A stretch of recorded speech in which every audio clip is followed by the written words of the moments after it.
ನಮಸ್ಕಾರ ವೀಕ್ಷಕರೇ, ನಾನು ಲಕ್ಷ್ಮೀರಾಜ್ ಶೆಟ್ಟಿ. ನಿಮ್ಮ ಹತ್ರ ಒಂದು ವಿಷಯವನ್ನು ಹಂಚ್ಕೋಬೇಕು ಅಂತ ಬಂದಿದ್ದೀನಿ. ತುಂಬ ದಿನಗಳಿಂದ ಕಾಡ್ತಾ ಇದ್ದೀನಿ.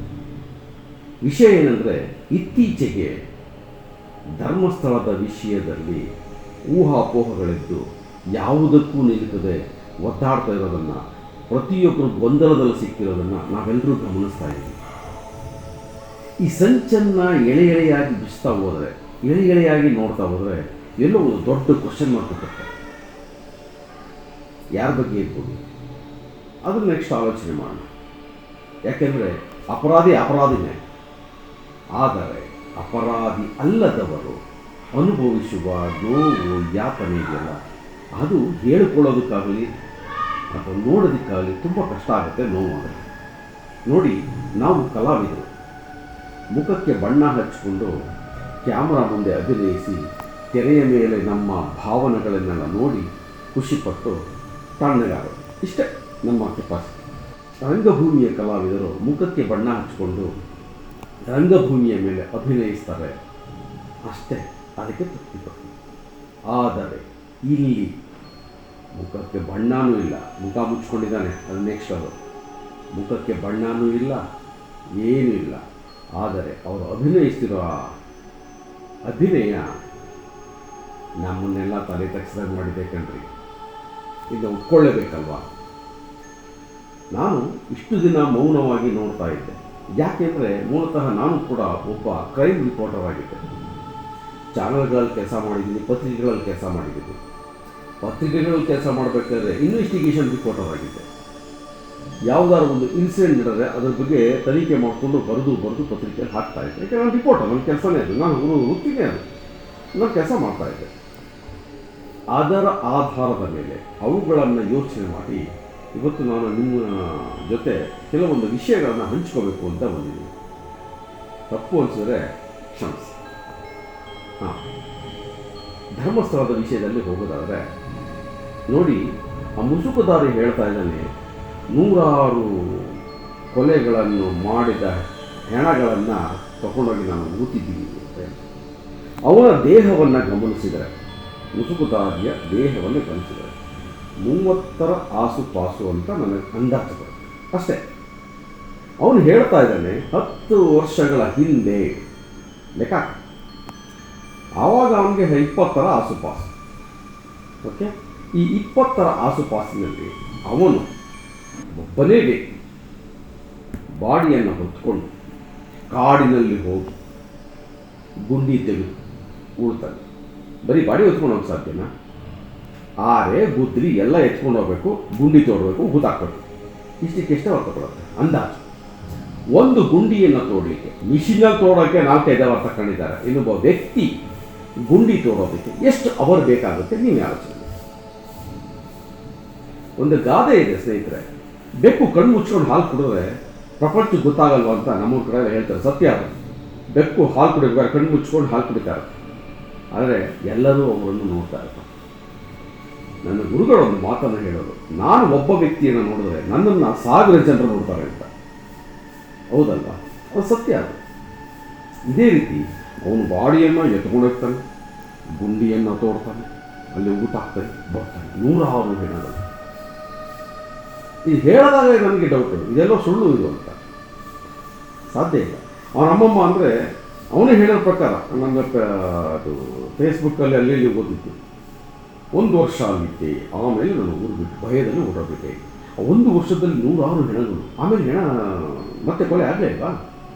ಅವನ ಲೆಕ್ಕಾಚಾರ ಪ್ರಕಾರ 1 ವರ್ಷ 100 ಅಂದರೆ ಈ ತನಕ ಎಷ್ಟಾಗಿರಬೇಕು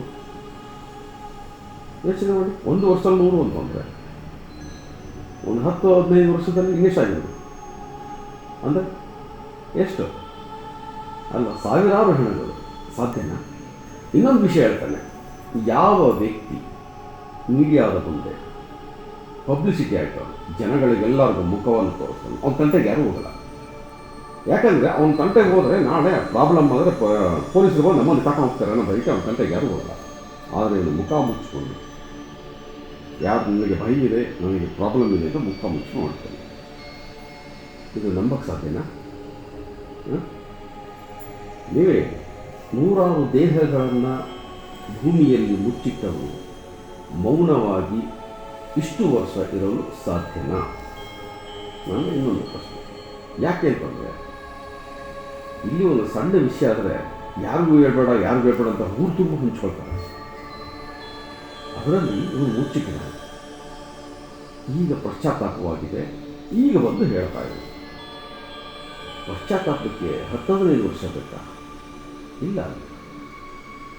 ಪಶ್ಚಾತ್ತಾಪ ಆಗ್ತಕ್ಕಂಥದ್ದು ಆ ಕ್ಷಣ ನಡೆದ ಅಪರಾಧಕ್ಕೆ ಮನಸ್ಸು ನೊಂದು 24 ಗಂಟೆ ಅಥವಾ 1 ವಾರ 1 ತಿಂಗಳೊಳಗಡೆ ತಡ್ಕೊಳ್ಳೋಕ್ಕಾಗದೆ ಅವನೇ ಬಂದು ಶರಣಾಗ್ತಾನೆ. ಇದು ತುಂಬ ನೋಡಿದೆ ಇನ್ಸಿಡೆಂಟ್ಗಳ. 10-12 ವರ್ಷಗಳ ನಂತರ ಬಂದು ಪಶ್ಚಾತ್ತಾಪ ಆಗಿದೆ, ಈಗ ಪಶ್ಚಾತ್ತಾಪ ಆಗಿದೆ ಅಂತಂದರೆ ಅದಕ್ಕೆ ನಂಬೋದಕ್ಕೆ ಹೇಗೆ ಸಾಧ್ಯ ಅಲ್ವಾ? ಒಂದು ಬಾಡಿಯನ್ನು 20 ಅಡಿ ತೋಡುವುದು, 20 ಅಡಿ ಹಳ್ಳ ತೋಡಲು ಒಂದು ಬಾಡಿ ಸಿಗಲಿಲ್ಲ, ನಾಚಿಕೆ ಆಗತ್ತಲ್ಲ. ಇನ್ನು ಈ ಒಂದು ವಿಷಯದಲ್ಲಿ ಮುಂದೆ ಏನಾಗ್ಬೋದು ಅನ್ನುವ ನನ್ನ ಮನಸ್ಸಿನೊಳಗೆ ಹುಟ್ಟಿರುವ ಅನುಮಾನಗಳು ನಿಮ್ಗೆ ಹೇಳಲಿಕ್ಕೆ ಇಷ್ಟಪಡ್ತೀನಿ. ಯಾಕೆ ಅಂತಂದರೆ ನಡವಳಿಕೆಗಳು ಹಾಗೆ ಕಾಣಿಸ್ತಾ ಇದೆ. ಇದು ಟೋಟಲಿ ಷಡ್ಯಂತ್ರ. ಧರ್ಮಸ್ಥಳದ ಮೇಲೆ ನಡೆದಿರ್ತಕ್ಕಂಥ ಒಂದು ಷಡ್ಯಂತ್ರ. ಯಾಕೆ ಅಲ್ಲಿಗೆ ಭಕ್ತರು ಜಾಸ್ತಿ ಬರ್ತಾರೆ ಅಂತನ ಇರಬಹುದು. ಭಕ್ತರು ಜಾಸ್ತಿ ಬರ್ತಾರೆ, ಹುಂಡಿಗೆ ಕಾಣಿಕೆ ಜಾಸ್ತಿ ಆಗ್ತಾರೆ, ಅಲ್ಲಿಯ ಪ್ರಚಾರಗಳು ಜಾಸ್ತಿ ಇದೆ, ಆಮೇಲೆ ಮಂಜುನಾಥನ ಮೇಲೆ ಅಪಾರವಾದ ನಂಬಿಕೆ ಇದೆ. ಇದೆಲ್ಲವನ್ನು ತೊಡೆದಾಗ್ತದೆ. ಅದಕ್ಕೋಸ್ಕರ ಕೊಟ್ಟಂತಾರಲ್ಲ. ಅಲ್ಲ ರೀ, ನನಗೊಂದು ಡೌಟು. ನಮ್ಮ ಧರ್ಮ ಯಾರಿಗೂ ಅನ್ಯಾಯ ಮಾಡಲ್ಲ, ಯಾರಿಗೂ ಮೋಸ ಮಾಡಲ್ಲ. ಯಾಕೆ ನಮ್ಮ ಧರ್ಮದಿದ್ದೆ ಈ ಥರ ಕತ್ತಿ ಮುಸಿತಾರೆ? ಅದು ಈಗಿಂದನ ಸಾವಿರಾರು ವರ್ಷಗಳಿಂದ ನಮ್ಮ ಧರ್ಮದ ಮೇಲೆ ಕತ್ತಿ ಮುಸ್ಕೊಂಡು ಬಂದಿದ್ದಾರೆ. ಬಟ್ ನಮ್ಮ ಧರ್ಮದವ್ರು ಯಾರ ಮೇಲೆ ಕತ್ತಿ ಮುಸಿಯಲ್ಲ. ಅವರಷ್ಟಕ್ಕೆ ಅವರು, ನಮ್ಮಷ್ಟಕ್ಕೆ ನಾವು ಅಂತ ನಮ್ಮಷ್ಟಕ್ಕೆ ನಾವು ಇದಿರ್ತೀವಿ. ಇದು ಎಷ್ಟು ನೋವಿನ ಸಂಗತಿ ಅನಿಸೋದಿಲ್ಲ? ನಾವು ಎಷ್ಟೇ ತಾಳ್ಮೆಯಿಂದ ಇದ್ರೂ ಕೂಡ ನಮ್ಮನ್ನು ಸಂಚು ಮಾಡಿ ನಮ್ಮನ್ನು ಮುಗಿಸೋದಕ್ಕೆ ಪ್ಲಾನ್ ಮಾಡ್ತಾರೆ. ನಮ್ಮವರೇ ಕೈ ಜೋಡಿಸ್ತಾ ಇರ್ತಾರೆ, ಬಿಡಿ, ಅದು ಬೇರೆ ಪ್ರಶ್ನೆ. ಈಗ ನಾನು ಮೂಲವಾಗಿ ಹೇಳೋದಕ್ಕೆ ಹೊರಟಿರ್ತಕ್ಕಂಥ ವಿಷಯ, ಆ ವಿಷಯ ಈಗ ಧರ್ಮಸ್ಥಳದ ವಿಷಯ ಎಲ್ಲರಿಗೂ ಗೊತ್ತಿರೋದು, ಸಣ್ಣದಾಗಿ ಹೇಳಿದೆ ಅಷ್ಟೇ, ಪೂರ್ತಿ ವಿಷಯ ಅನ್ಬೇಕು, ಎಲ್ಲರಿಗೂ ಗೊತ್ತಿದ್ದೆಲ್ಲ ನೋಡ್ತಾ ಇದ್ದಾರೆ. ಈಗ ನಾನು ಹೇಳಲಿಕ್ಕೆ ಕೊಟ್ಟಿರೋದು ವಿಷಯ ಈಗ ಮುಂದೆ ಏನಾಗಬಹುದು ಅನ್ನೋದನ್ನು ಸೂಕ್ಷ್ಮವಾಗಿ ಹೇಳ್ತಾನೆ. ಬಹುಶಃ ಅದೇ ಆಗೋದು, ನನ್ನ ಅನಿಸಿಕೆ ಪ್ರಕಾರ, ನನ್ನ ಅನಾಲಿಸಿಸ್ ಪ್ರಕಾರ ಅದೇ ಆಗೋದು. ಈಗ ಅವನನ್ನು ಕಸ್ಟಡಿ ತಗೋತಾರೆ, ಮುಂದೆ ವಿಚಾರಣೆ ಮಾಡ್ತಾರೆ, ಕೊನೆಗೆ ಒಂದು ಸೊಲ್ಯೂಷನ್ ಬರ್ತಾರೆ, ಅದೇ ಹುಚ್ಚ. ಅವಾಗೇನಾಗ್ಬೋದು, ಅವನಿಗೆ ಬುದ್ಧಿಭ್ರಮಣೆ ಆಗಿದೆ. ಯಾಕಂದ್ರೆ ಬಾಡಿ ಅಂತೂ ಸಿಕ್ಕಲಿಲ್ಲ. ಇಷ್ಟು ದಿವಸ ಪೊಲೀಸರು SIT ಎಲ್ಲರೂ ಕೆಲಸ ಮಾಡಿದ್ದಾರೆ, ಬಾಡಿ ಸಿಕ್ಕಿಲ್ಲ. ಉಳಿದಿರೋದು ಒಂದೇ, ಅವನ್ನ ಬಂದಿದ ತಕ್ಷಣ ನೆಕ್ಸ್ಟ್ ರಿಪೋರ್ಟ್ ಆಗೋದು ಇವನು ಅರೆ ಹುಚ್ಚ, ಅಲ್ಲಿಗೆ ಅವನ ಕತೆ ಬಂದು ಅವನಿಗೆ ಬೆಂಬಲ ಕೊಡ್ತಿದ್ರಲ್ಲ ಅವ್ರು ಬಂದು ನೇರ ಹೇಳ್ತಾರೆ, ಸ್ವಾಮಿ ಅವ್ನು ಬಂದು ನಮ್ಮ ಹತ್ರ ಹೇಳ್ಕೊಂಡ, ಹಾಗಾಗಿ ನಾವು ಇದು ಹುಚ್ಚಿರೋ ಕೊಲೆಗಳು ಆಚೆ ಬರಲಿ ಅಂತ ಹೋದ್ವಿ, ನಮಗೆ ಹೇಗೆ ಗೊತ್ತು ಸ್ವಾಮಿ ಅಂತಾರೆ. ಅಲ್ಲಿಗೆ ಕೇಸು ಫಿನಿಶ್ ಅಲ್ವಾ? ಇಷ್ಟೇ, ಮುಂದೆ ಆಗೋದು ಇಷ್ಟೇ. ಇದು ನೋಡೋದ್ರೆ ಅನಿಸೋದಿಲ್ವ ಇದೊಂದು ಸಂಚು ಅಂತ? ನಾವೆಲ್ಲ ಬುದ್ಧಿವಂತರು, ಕಣ್ಣು ಮುಚ್ಕೊಂಡು ಕಿವಿ ತೆರ್ಕೊಟ್ಟು ಕೇಳ್ತೀವಿ, ಟಿ ವಿಯಲ್ಲಿ ನೋಡ್ತೀವಿ, ಆಹಾ ಹೆಣ್ಣು ಮಕ್ಕಳ ಕೊಲೆ, ಆಹಾ ಹೆಣ್ಣು ಮಕ್ಕಳ ಕೊಲೆ ಅಂತ ಹೇಳ್ತೀವಿ. ಕೊಲೆಯಾದ ಹೆಣ್ಣು ಮಕ್ಕಳ ತಂದೆ ತಾಯಿಗಳಾಗಲಿ ಎಲ್ಲ ಸುಮ್ಮನೆ ಇರ್ತಾರೆ. ಹುಡುಕೊಂಡು ಊರಲ್ಲಿ ಒಂದು ಮಗು ಕಾಣೆ ಆಯಿತು, ಇಮಿಡಿಯೇಟಾಗಿ ಒಳಗೂಡೋಗಿ ಪೊಲೀಸ್ ಸ್ಟೇಷನ್ಗೆ ಕಂಪ್ಲೇಂಟ್ ಕೊಡ್ತಾರೆ, ನನ್ನ ಮಗಳಿಲ್ಲ, ನನ್ನ ಮಕ್ಕಳಿಲ್ಲ ಅಂತ. ಇಷ್ಟು ವರ್ಷವರು ನಾಪತ್ತೆ ಇರ್ತಾರೆ. ಎಷ್ಟು ಸುಳ್ಳುಗಳನ್ನು ಹೇಳ್ತಾ ಇದ್ದಾರೆ ಅಂದರೆ ಅಸಹ್ಯ ಆಗ್ತಾ ಇದೆ, ನಿಜವಾಗಲೂ ಅಸಹ್ಯ ಆಗ್ತಾ ಇದೆ. ನಿಮ್ಮ ಹತ್ರ ನಾನಿವತ್ತು ನಿಮ್ಮ ಕೈ ಮುಗಿದು ಕೇಳ್ಕೊತೀನಿ.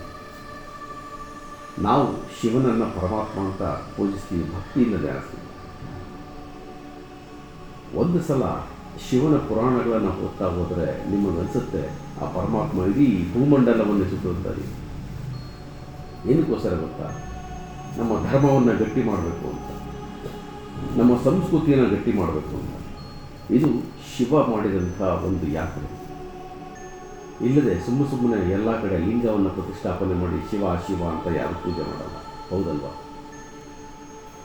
ಭಾರತ ಅಷ್ಟೇ ಅಲ್ಲ, ಇಡೀ ಭೂಮಂಡಲವನ್ನೇ ಸುತ್ತಿದಂಥ ಮಹಾತ್ಮ ಆ ಶಿವ, ಅವನೇ ಮಂಜುನಾಥ. ಅವನಿಗೆ ಈ ರೀತಿ ಕಪ್ಪು ಮಸಿ ಬೆಳೀತಾ ಇದ್ದಾರಲ್ಲ, ಇದು ನಿಮಗೆ ಧರ್ಮನ, ನ್ಯಾಯನ, ನೀತಿನ? ನೋಡಿ, ಅದೇ ಮಂಜುನಾಥನ ಸನ್ನಿಧಿಯಲ್ಲಿ ಉಳ್ಕೊಂಡು ಅಲ್ಲೇ ಅನ್ನ ತಿಂದು ಇವತ್ತು ಅದೇ ಮಂಜುನಾಥನಿಗೆ ದ್ರೋಹ ಬಗೀತಾ ಇದ್ದಾನೆ. ಅದೇ ಮಂಜುನಾಥನ ಸನ್ನಿಧಿಯಲ್ಲಿ ಒಂದು ಹೆಣ್ಣಿಗೆ ತಾಳಿ ಕಟ್ಟಿ ಅದೇ ಮಂಜುನಾಥನಿಗೆ ದ್ರೋಹ ಬಗೀತಾ ಇದ್ದಾನೆ. ಇದು ಎಷ್ಟು ಮಟ್ಟಿಗೆ ಸರಿ? ನೋಡಿ, ನಾವೆಲ್ಲರೂ ಮಂಜುನಾಥನನ್ನು, ಸ್ವಾಮಿಯನ್ನು ಬಹಳ ಭಕ್ತಿಯಿಂದ ಪೂಜಿಸ್ತೀವಿ, ಧ್ಯಾನಿಸ್ತೀವಿ. ಮಂಜುನಾಥ ಸ್ವಾಮಿಯ ಮೇಲೆ ಒಂದು ಬಾರಿ ಪ್ರಮಾಣ ಮಾಡಿದ್ವಿ ಅಂತಂದರೆ ಅದು ನಿಜ. ಮಂಜುನಾಥ ಸ್ವಾಮಿನ ಒಂದು ಸಲ ಕೇಳಿಕೊಂಡು ಭಕ್ತಿಯಿಂದ ನಮ್ಮ ಕೆಲಸವನ್ನು ಸಾಧಿಸಿಕೊಂಡು ಆ ಪರಮಾತ್ಮನಿಗೆ ಮುಡಿಯನ್ನು ಕೊಡ್ತೀವಿ. ಮುಡಿ ಕೊಡುವುದರ ಉದ್ದೇಶ ಏನು ಗೊತ್ತಾ? ನನ್ನ ಜೀವವೇ ನಿನಗೆ ಅರ್ಪಿತವಾಗಿ ತಂದೆ ಅಂತ. ಆ ಕಾರಣಕ್ಕೋಸ್ಕರ ಮುಡಿ ಕೊಟ್ಟು ನಮ್ಮನ್ನು ನಾವು ಮಂಜುನಾಥನಿಗೆ ಅರ್ಪಿಸ್ಕೊಡ್ತೀವಿ. ಇವತ್ತು ಅದೇ ಮಂಜುನಾಥನಿಗೆ ಕಪ್ಪು ಮಸಿಯನ್ನು ಬಳಿತಾ ಇದ್ದಾರೆ. ಇದನ್ನೆಲ್ಲ ನಾವು ಟಿ ವಿಯಲ್ಲಿ ನೋಡಿಕೊಂಡು ಆರಾಮ್ಸೆ ಇದ್ದೀವಿ. ಇದು ನೋವಾಗಲ್ವಾ ಮನಸ್ಸಿಗೆ? ಪರಮಾತ್ಮ ಕೊಟ್ಟ ಆಶೀರ್ವಾದವನ್ನು, ಆ ಜಾಗದಲ್ಲಿ ತಿಂದ ಅನ್ನವನ್ನು, ಪ್ರಸಾದವನ್ನು ಇವತ್ತು ನಾವು ಮರೆತು ನಾವು ನೋಡ್ತಾ ಇದ್ದೀವಿ. ಎಲ್ಲೋ ಒಂದು ಕಡೆ ನನಗನ್ಸುತ್ತೆ ನಾವೆಲ್ಲರೂ ದ್ರೋಹಿಗಳೇನೋ ಅಂತ. ಹಾಗಂತ ನಾವು ಅವರ ವಿರುದ್ಧ ಹೋರಾಡೋದಕ್ಕೆ ಹೋದರೆ ನಮ್ಮನ್ನು ನೀಟಾಗಿ ಬಂಧಿಸ್ತಾರೆ. ಯಾಕಂದರೆ ಕಾನೂನು ಅಷ್ಟು ಈಸಿಯಾಗಿದೆ, ಹೌದಲ್ವಾ? ಅದಕ್ಕೆ ನಾವೀಗ ನಿಮ್ಮನ್ನು ಕೇಳ್ಕೊತಾ ಇದ್ದೀನಿ. ಯಾಕೋ ನನಗೆ ಮನಸ್ಸಿಗೆ ತಡ್ಕೊಳಕ್ಕಾಗಿಲ್ಲ, ತುಂಬ ದಿವಸದಿಂದ ಅನ್ನಿಸ್ತಾ ಇತ್ತು. ಪ್ರತಿಯೊಬ್ಬ ಹಿಂದೂ, ಮತ್ತೆ ಹೇಳ್ತಾ ಇದ್ದೀನಿ ಕೇಳಿಸ್ಕೊಳ್ಳಿ, ಪ್ರತಿಯೊಬ್ಬ ಹಿಂದೂ ಯಾರ್ಯಾರು ಮಂಜುನಾಥನನ್ನು ಭಕ್ತಿಯಿಂದ, ಪ್ರೀತಿಯಿಂದ ಧ್ಯಾನಿಸ್ತಿದ್ದಾರೋ, ಪೂಜಿಸ್ತಾ ಇದ್ದಾರೋ ಅವರೆಲ್ಲರೂ ಕೂಡ ದಯವಿಟ್ಟು ಒಂದು ಕೆಲಸವನ್ನು ಮಾಡಲೇಬೇಕು. ನಾನು ಹೋರಾಟ ಮಾಡಿ ಕಲ್ಲುಡಿಗೆ ಅಂತ ಹೇಳೋದಿಲ್ಲ. ಯಾಕೆಂದರೆ ಆ ಥರ ಮಾಡಿದ್ರೆ ಕ್ರೈಮು ಅಂತ ತಗೊಂಡೋಗಿ ನಮ್ಮನ್ನು ಶಿಕ್ಷೆ ಕೊಡ್ತಾರೆ. ಏನು ಮಾಡೋದು ಬೇಡ. ಶಿಕ್ಷೆ ಕೊಡುವುದಕ್ಕೆ ಮಂಜುನಾಥನಿದ್ದಾಗ ನಾವೆಲ್ಲ ಯಾರು ಅಲ್ವೇ? ಅವನ ಕೈಲೇ ಕೊಡ್ಸಲ್ಲ. ಸರಳ. ನಮ್ಮ ಮನೆಯಲ್ಲಿ ದೀಪವನ್ನು ಹಚ್ಚಿ ಮಂಗಳಾರತಿಯನ್ನು ಬೆಳಗಿ ಪರಮಾತ್ಮನಲ್ಲಿ ಕೇಳ್ಕೊಳ್ಳೋಣ, ಪರಮಾತ್ಮ, ಮಂಜುನಾಥ, ಈ ಸಮಸ್ಯೆಯನ್ನು ಬಗೆಹರಿಸು.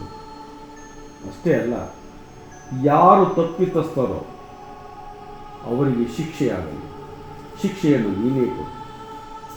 ಯಾಕೆ ಹೇಳ್ತಾ ಇದ್ದೀನಿ ಗೊತ್ತೇ?